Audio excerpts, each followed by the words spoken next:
Mesdames et messieurs, très chers téléspectateurs, merci de nous rejoindre ce soir sur cet plateau spécial dédié à ki nga xamante ni moom mooy l'homme formidable xale bi nga xamante moo dëkk fii ci raw muy un animateur qui déchire DJ Edu loon am tey fi nga xamante ni moom mooy suñu plateau spécial lañ ko jagleel donc dañ koy daal di bàyyi rek moom DJ Edu mu daal di présenté wu DJ Edu maa ngi lay nuyu. waaw DJ Medba maa ngi lay nuyu bu baax a baax di nuyu aussi waa Sénégal di nuyu waa raw di nuyu également kullukum ko xam ne yaa ngi ñuy siiw fi nga xamante ni moom mooy CRP 20 TV di jaajëfal bu baax a baax ñëpp ñi nga xam ni ñoo ngi ñuy topp également ci scène bi donc di wax ni émission bi dañ koy doogay door ànd ak ki nga xamante ni ndeysaan moom mooy le grand présentateur animateur également muy Medba maa ngi lay jaajëfal bu baax a baax ci dalal bi nga xam ne dalal nga ma ko fi nga xamante ni moom mooy CRP 20 TV maa ngi lay jaajëfal bu baax a baax. merci beaucoup DJ Edu donc mi ngoog xale bi nga xamante ni moom moo xew si jamono xale bi nga xamante ni moom moo tee tey animation bi ci loxoom muy def loo xamante lu exceptionnel vraiment ñëpp di ko adoré parce que li muy liggéey dafa set wecc macha allah li muy liggéey dafa neex alors da nga koy daal di bàyyi rek parce que DJ Edu am na benn groupe boo xamante ni buñ tuddee Edu Family Team ñoom noo koy jàppale ci lépp liggéey bu muy def donc koy daal di bàyyi rek moom DJ Edu mu wax tuuti ci li nga xamante ni moom mooy team boobu daal di expliquer la mooy origine team bi DJ Edu nu bàyyi la nga expliquer gars yi la mooy origine team bi. merci beaucoup DJ Medba maa ngi lay jaajëfalaat bu baax a baax ci question bi nga ma posé muy question bi nga xam ne question bu ma neex la avant tout d'abord permettez-moi may santaat yàlla bu baax a baax julli si yonente bi Seydina Mohamed sallallahu alayhi wa sallam sant samay ñaari wayjur nga xam ni tey bu lii amee ñoom la di santaat aussi sama yaayu bopp muy maman Fatou di ko jaajëfal bu baax a baax gis naa itam taxawaay bi origine Edu Family Team nag donc lu ma neex la boo ma ko laajee dama ci sa war a tontu lool ndax DJ Edu xam nga que c'est un jeune animateur ki nga xamante ni mu ngi évoluer fi nga xam moom mooy Saint-Louis du Sénégal dëkk nag fi nga xam moom mooy Rawpal donc mu doon sama fierté doon sama lépp aussi ñu gis ma may dem à la rajo di dem aussi ci chaîne YouTube bi donc ñu gis li may def aussi tamit ñu jàppale ma à commencer ci samay mbokk ñu jàppale ma donc créer benn groupe d'ailleurs créé wu ma ko dama amoon juste idée bi mais ñoom ñoo ci jàpp aussi tamit créer ko mu doon loo xam ne lu nice la donc biñ ko defee nag donc ñu nekk ci di doxal bu ma demee à la rajo ñoom dañ ciy sonn di ma woo ñu confectionner également des cartes de membres ku nekk aussi jënd carte de membre moom moo ñu mën a permettre ñuy def suñu ay journée di def suñuy lépp daal donc Edu Family Team daal mi ngi noonu ay ndaw lañu yoo xam ne dañoo taxaw pour jàppale seen jeune jàppale également seen animateur jàppale également seen doom ñoom ñoo taxaw créer groupe ba tuddee ko Edu Family Team ñu jàppale ma bu baax a baax ba ma gis sama bopp donc nag yooyu nag am na yu bëri loo xam ni Edu Family Team mu ngi koy def xam naa ci kanam tuuti incha allah bu ñu xuusee daan ci daal di ñëw daal. absolument dégg ngeen loolu donc ay xaritam ay famille ay mbokkam ñoo jug daal di booloo def benn groupe boo xamante ni tudd Edu Family Team rien que pour jàppale ko ci li nga xamante ni moom mooy liggéey bu muy def muy animation bi mais ku ne xam na ni milieu boo xam milieu bu metti la donc DJ Edu balaa ñuy dugg ci bés ba rek mooy bés ju mag ba nga defoon fii ci raw damay bëgg rek nga daal di wax gars yi tuuti sa parcours ci li nga xamante moom mooy wàllu animation bi. beneen question bu amati solo muy sama parcours je pense que tey ñëpp xam nañu fu ma jaar. donc métti na méttiwul comme ni ma la ko waxee ndaw laa bu xam ni ci Rawpal laa dëkk fi laa juddoo fi laa yaroo fi laa màggee jàngee fi également ba am sama entrée en sixième jóge fi dem collège raw jaar lycée raw am fa sama bac dem institut supérieur d'entrepreneurship et de gestion muy ISEC amee fa sama licence en gestion des ressources humaines donc bi ma koy def nag ku ni gestion des ressources humaines ba pare ni animation dina la xaw a jaaxal waaye itam dafa doon loo xam ne lu ma bëgg la. ma amoon benn idole boo xam ne dama koy topp muy DJ Boubs donc mu doon sama idole di sama référence di sama lépp donc moom moo tax ma bëgg métier bi waaye itam taxul ma dugg ci donc ki tax ma dugg ci mooy DJ Kheucha l'enfant chéri de Saint-Louis du Sénégal maa ngi koy nuyu au passage donc un jour comme ni ma la ko waxee suñu association moo amoon benn 48 heures donc ñu koy def 48 heures yooyu bi ñu koy def donc ma woo Kheucha am benn copain bu ma booleeg moom ma woo Kheucha ma ni ko Kheucha doo ñu defaral suñu publicité bi Kheucha taxé ma benn prix donc mu xaw a un peu lourd prix bi xaw a jóg ma ni est-ce que ñun dañuy door a commencer donc est-ce que tey bu ñu jëlee prix boobu noonu fay ko ci benn bande annonce daañu ci mën a génn place yu ci laa dugg sama néeg jël benn feuille blanche bind ci ma ni xaaral ma essayé ci laa essayé def bande annonce bi affaire bi jàll donc mën naa wax ni tey Kheucha moom ma dugal ci métier animation à vrai dire bi ma fa jógee itam maa ngi nekk ci ay bagages yu bëre jaar naa fi nga xamante ni moom mooy Zik FM Saint-Louis jóge foofu aussi nekk ci benn chaîne YouTube bu ñuy wax CRP 20 TV ànd ceeg sama xarit sama doomu ndey muy le magicien du caméra de son vrai nom Karbala donc muy def yu yéeme ma ànd ceeg moom mu wane ma un peu partout ba ku ma gis foofu nga ma gisee ku ma xam foofu nga ma xamee ma jaaraat jógewaat aussi demaat fi nga xam moom mooy Banlieue FM Banlieue FM ma nekk fa ak sama xarit sama soppe moom itam muy DJ Medba ki nga xam ne moom laa nekkal fii ci plateau bi donc foofu daal peut-être foofu laa nekk et pour le moment maa ngi joxaat gars yi rendez-vous incha allah bientôt ci yeneen i anam ak yeneen di bagage yu bees. macha allah parcours boo xamante ni parcours bu macha allah bu riche la vraiment donc nu koy jaajëfal baax a baax di ko ñaanal rek parce que xale bi dafa am talent donc nu ñaanal ko te tamit may wax ni waa raw seen doom dañ koy jàppale bu baax a baax mu dem si kanam. alors am na benn journée bu mu defoon fii muy journée bi nga xamante ni moom mooy 48 heures yi mu amal fii Edu Family Team noo koy amal donc mu doon nekkoon le 26 juillet balaa ñuy wax ak moom ci loolu rek dañuy dem ànd ak ki nga xamante ni moom mooy Karbala le magicien nu daal di xool les images si journée boobu acca nu dem te ñëwaat léegi mes très chers téléspectateurs.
baat bi dana saf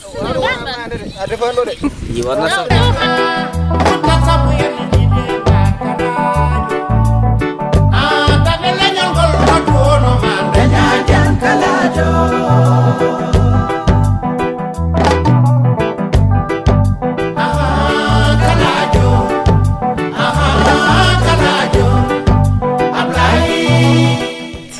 bon maa ngi tudd Ouleyba nekk membre ci Edu Family bon bis bi nag soo leen gisee ñëw fi dafa fekk te ni borom bis bi daf koo jaar muy suñu Edu national aussi mu doon suñu fierté mu doon aussi tamit benn nit ba nga xamante ni si il est exceptionnel dafa baax il est remarquable aussi il est disponible. ñu ngi lay delloo ziar man la Souleymane Dia maa ngi jógee Rawbul waaw dama ñëwoon fii tey xam nga DJ Edu dañoo yàgg quoi dañoo defandoo benn parcours de combattant affaire yooyu noonu depuis bi ñu nekkee xale ba léegi ñu ñoo bokk primaire jógee foofu noonu demandoo sem raw defandoo benn parcours bu nice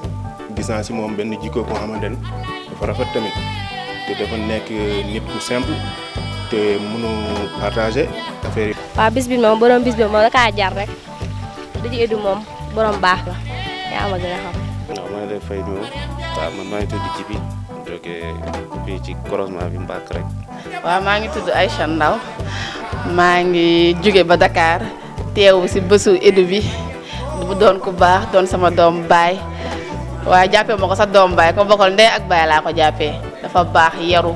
am yite si nit bëggal ma boppam ne bañ ko sama parti de sax la may woowee waaye bésam moom warul tuuti. le genre maa ngi tudd Maimouna Ba. waaw bés bi dafa nekk bés boo xamante ne bés bu am solo la muy bésu Edu Family mu jaral ñu déplacement bàyyi lu ne ñëw ngir moom ndax moo ko jar. bon suñu frère xanaa DJ Edu dafa mel ne moom ñu fi indi quoi parce que moom lañ ñëw pour soutenir ko jàppale ko quoi. donc lu ma koy ñaanal mooy yàlla na ko yàlla may gudd fan yàlla mu gis nu mu ragal daal si yoonam yàlla jàppale ko ca kaw ca kanam. maa ngi koy ñaanal nag journée bii nii lu mu si bëgg rek li mu si bëgg lu baax rek yàlla na ko si yàlla jàppale quoi waaw loolu laa koy ñaanal quoi. ñu koy ñaanal rek gudd fan ak wér mu yàgg di ko féete si bésam bii nii. waaw nañ koy ñaanal gudd fan ak wér gu yaram yàlla may ñu koy teewee ay at yu bëri bu ñu koy séentoo feneen fu gën a kaw fii. bon comme toujours ndax ñun xamante nañu avant carrière am te aussi yàgg nañu di ko defal ay ñaan kon xanaa dañuy dooleeti rek encore une fois xam nga suñu borom gën ko jëmbatal ñu ay mbiram yoonam gën a leer daal loolu daal lañ koy ñaan.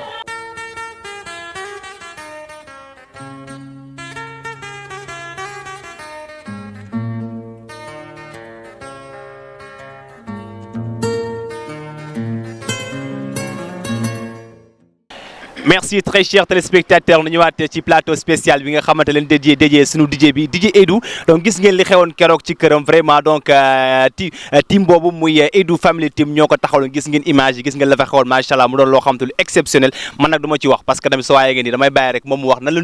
leen préparé bis bi ak ci dugg ci développement yi tuuti ngeen gën a xam bu baax a baax journée boobu nan lañ ko taxaw ak nan lañ ko préparé DJ Edou. waaw DJ Medba donc tey aussi wax nga ma lu amati solo muy Edou Family Team boobu su ma ciy wax damay kontaan mu doon ay nit ñoo xam ne nit ñu brave lañu nit ñu engagé wu lañu nit ñu motivé wu lañu donc mën naa wax ni préparation bi yàgg na ndaxte dañu am benn groupe WhatsApp boo xam ni képp kuy membre Edou Family yaa ngi ci biir am également staffu DJ Edou muy ay kàngam ay mag ay responsable yoo xam ne ñoo ngi fa. donc bu ñu dugalee dara balaa ñu koy dugal ci Edou Family donc foofu lañ koy dugal staff bi càmbar ko xam ne lii nii dox na wala doxul ñu doog koy balancer fale tout un chacun nag am na ci lu mu ci war a wax parce que ñun ñëpp a yem bañ nañ ko ba suñu slogan mooy la solidarité est notre force donc mu doon lu am solo ñun ñëpp ñoo ko bokk.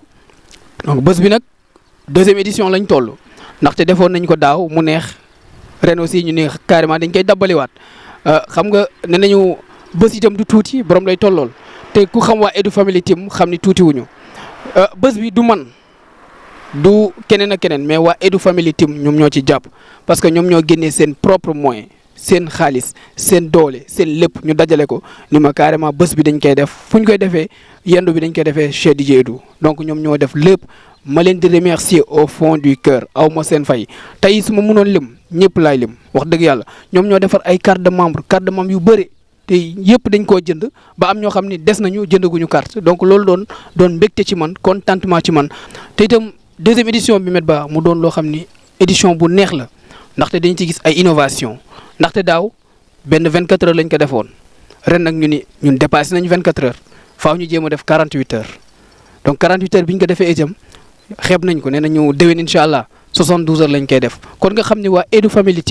Team la boo xam ni dafa taxaw dafa engagé wu dafa dévoué wu rien que pour jàppale ki nga xamante moom mooy le jeune animateur muy DJ Edou donc man dama leen di remercier bu baax a baax au fond du cœur ñu jàpp ci bés bi itam dox suma waa kër ñu jàpp ci lool maman Fatou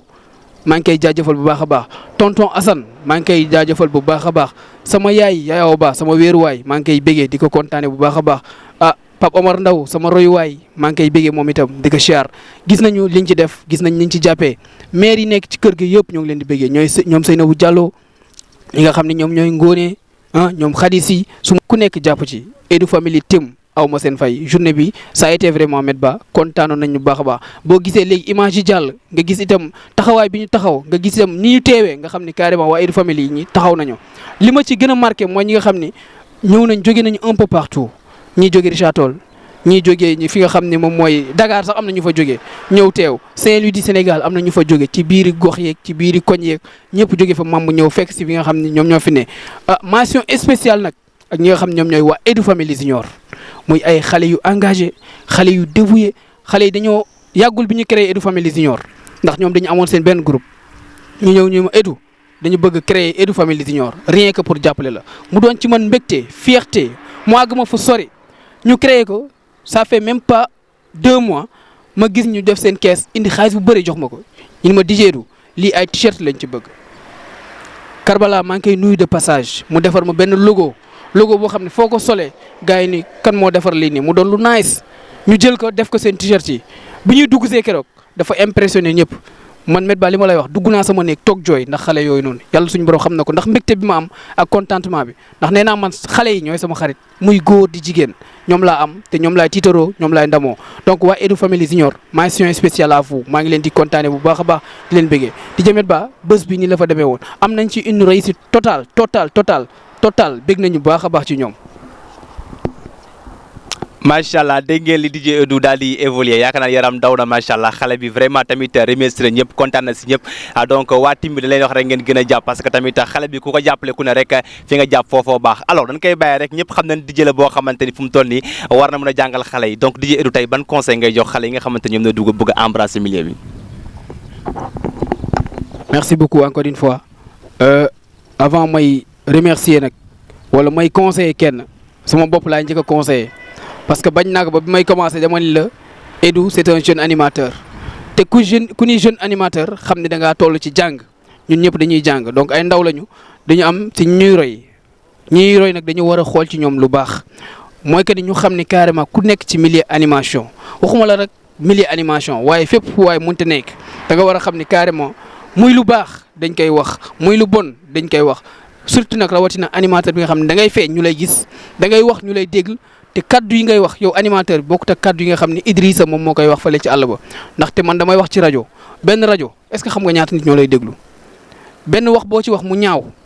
ñoom ñëpp dañ lay ngawtee ci dëkk bi. tey li may wax rek communication dafa doon loo xam ne c'est quelque chose vraiment neex na waaye metti na ndaxte mën nga toog ay ati at ngay wax lu baax di yedde di conseiller benn bés nga juum rek ñu ni carrément nii la mel te demeewul noonu kon nañ ci bàyyi xel ñu jox ñu gëdd boobu noonu xam ni carrément fi ñu ne. dafa xaw a yéeme wax nekk booy bay xamal ni damay bay te dama kaa bëgg dama ko ci gëm animation boo ci nekkee gëm ko nga góorgóorlu jàng nag surtout ndaxte lépp loo munti def te amoo xam-xam bi jàngoo nanguwoo def ay effort doo sori bu yeboo rek nga noppalu ak lépp loo munti def nag même bay bi da nga koy jàng farlu ci am ci li nga ci bëgg te lit ci loo deful effort du la delloo dara te ñun dañ toll ci li nga xam ne moom mooy jàng man wutuma xaalis pour le moment xaalis maa koy liggéey mais xaalis du ma liggéey. donc nag ci li may def ci laay mën a fayeeku am li may am donc nag képp koy jeune ak lépp loo mën ci yëngatu na nga ko gëm am ñaani waajur déjà respecter say parents gëm yàlla ak yonent bi leneen la keneen lu mu wax loolu la parce que tey da nga gis DJ Medba nit sori àgg fu sori ñu naan ko kii ban sëriñ moo koy ñaanal yàlla suñu borom xam nañ sëriñ ñaanalu ko ñaanu waajur moo nekk ci moom. nit ki ak fépp fu mënti dem respecter say waajur nga am seen i ngërëm boo amee seen i ngërëm keneen ku la mënti gërëm day jàll te yàlla suñu borom moom moo ni sax yàlla waajur bu gërëmee yàlla gërëm waaye bu xalabee rek waajur xarab kon nag ñun ñëpp nañu xam ni carrément ñun nii ci lu ñu nekk ak lu ñu nañu respecter suñuy waajur avant tout d'abord respecter mag ñi jox leen seen cër ñi ngay àndal itam nga xam ñan ngay àndal parce que nit ki ànd na ak nit est-ce que nit kooku noonu bëgg na nga dem est-ce que nit kooku noonu parce que damay faral di wax nag ak fépp fu munte ne dafa am ñaar ba ñett ñi nga xam ne dañ ñëw seet si ñi nga xam dañ ñëw am lu ñu indi ñi nga xam dañ ñëw pour am lu ñu jëli yóbbu kon ñooñu noonu faaw nga distinguer leen xam yow yaay kan en tant que un jeune animateur loolu laa amoon ci lu may wax peut-être loolu daal peut-être laa ciy wax am naa ñoo ma gën a xam li may wax sax ndaxte tollooguma fi may joxee conseiller donc mi ngi noonu daal. alors macha allah dégg ngeen DJ Edu vraiment ci conseil yi nga xamante ni moom la joxe loolu yaakaar naa ni képp koo xamante ni tey jii jeune nga rek ngay ci loo mënta nekk rek ci loo mën a yëngu rek yaakaar naa conseil yi war na la mun a soxal lool parce que tamit lu mu wax ni c'est la vérité li nga wax ni moom moo am donc képp koo xamante bugg nga tamit embrasser li nga xamante ni moom mooy milieu bi dégg nga leen DJ Edu wax kon nag bàyyi ci xel bu baax a baax DJ Edu mu daal di remercier ñi nga xamante ni moom mooy ay xaritam ay mbokkam ak ay am di jaamam ñi nga xamante ni jàppale nañ ko bu baax a baax ci bés boobu DJ Edu nu bàyyi la nga daal remercier rek bu ko defee nga daal tàggatoo ak téléspectateurs yi. waaw pour remercier nag xam naa ni dana jafe ndaxte ñi ci jàpp dañoo bëre DJ Medba ñi ci jàpp dañoo bëre damay commencer rek wax maa ngi remercier ñëpp góor jigéen mag ak ndaw ñoo ngi remercier ñëpp waaye itam bu ñu paree dafa am ñoo xam ne mënu ñu leen bañ a lim wax dëgg yàlla muy sama yaayu bopp Fatou Dia maa ngi koy jaajëfal di ko kontaanee di ko jaar tonton Assane maa ngi koy bégee ndaxte DJ Medba lu tax ma leen di remercier mooy que ni benn affaire boo ko defee ci kër mu doon kër boo xam ni lépp dañ ko fermer ay xale nekk fa nga indi fa n'importe qui ay nit ñi bëri fa lool nga toog di leen déranger ci ay yuuxu di leen déranger ci ay li nga doon def coow bi fii affaire yi fële ñoom ñu maîtriser loolu noonu donc da nga leen di masawu coono maa ngi leen di masawu coono bu baax a baax di leen baalu àq di remercier sama yaay bu baax a baax yaay aw baax sama wéeruwaay maa ngi koy jaajëfal Pape Omar maa ngi koy remercier bu baax a baax a baax waaw di kontaan ci moom di remercier sama xarit sama doomu ndey muy Cheikh Sidatika ki nga xam ne depuis sama parrainage bi biñ ma parrainé woon de passage maa ngi remercier waa Cissé Ñax waa Senior Génération maa ngi leen di remercier bu baax a baax ñoom ñi nga xam ne ñoo ma honoré le jour de la tabaski ñu parrainé ma benn concert bu am solo ma dem fa aussi ñu teral ma samay diggu nawle maa ngi leen di remercier bu baax a baax Cheikh Sidaati aw ma fayam moom moo indi otoom ñëw yendoog man fanaan ak man jël ma yóbbu ma parrainage ba def fa loo xamante ni lu dara jarut donc maa ngi koy jaajëfal ñoom Cheikh Beyba ñoom Cheikh Tidiane Bokoum sama xarit ah comme niñ koy waxee toujours les fils de Awa muy sama bras droit Arouna Ba ñu koy wax père le jeune héritier de Léopold Sédar Senghor kooku aw ma fayam kooku sama xarit la sama doomu ndey la moom moo yore communication Edu Family Team donc lépp lu ci dox moom la lépp luñ ci wax moom la communication fu mu munti àgg ba journée bi ñëpp mën a teew moom moo ko def kon maa ngi koy jaajëfal bu baax a baax ñoom Ousmane John maa ngi leen di béggee ñoom Ibro maa ngi leen di kontaanee xippi bu aaro sama tooma maa ngi koy béggee bu baax a baax di ko kontaanee ñoom Malick Gallo Malick Ba maa ngi koy béggee di ko shawdap di béggee ñëpp ñoom Ifraka ah Ngone ndeysaan Mia Ngone kooku su ma ko limul rek damay daal di juum maa ngi koy jaajëfal bu baax a baax dañoo yëkkati xaalis bu bëre met ba jox ma ko ñoom Ngone sama partenaire Aïcha Ndaw maa ngi koy béggee moom itam xaalis bu bëri la yëkkati jox ma sama jigéen sama lépp muy Ulita bébé Ulita maa ngi koy kontaane moom itam xaalis bu bëri la yëkkati ak aussi coono bi mu ci daj ñoom Aïcha bu Bango ñoom Amina ah ñoom Rose ñoom ñëpp maa ngi leen di kontaane bu baax a baax jigéen ña sama yaay Awa ndeysaan maa ngi koy kontaane boobu kooku mu ngi depuis Dakar di def lépp pour man maa ngi koy béggee bu baax a baax yaay Awa maa ngi lay kontaane di béggee ñëpp waa Edu Family yëpp ñoom Arouna Diallo ñoom Ousseynou maa ngi leen di béggee yéen ñëpp maa ngi leen di béggee képp koo xam ne yaa ngi Edu Family maa ngi lay ziar Edu Family Junior nag aw ma seen fay di ko commencé seen président Mouhamed Ba maa ngi koy jaajëfal bu baax a baax ñoom Amadou Ndaw ñoom góor gi ñëpp daal maa ngi leen di béggee bu baax a baax di leen kontaane di béggee aussi waa raw dal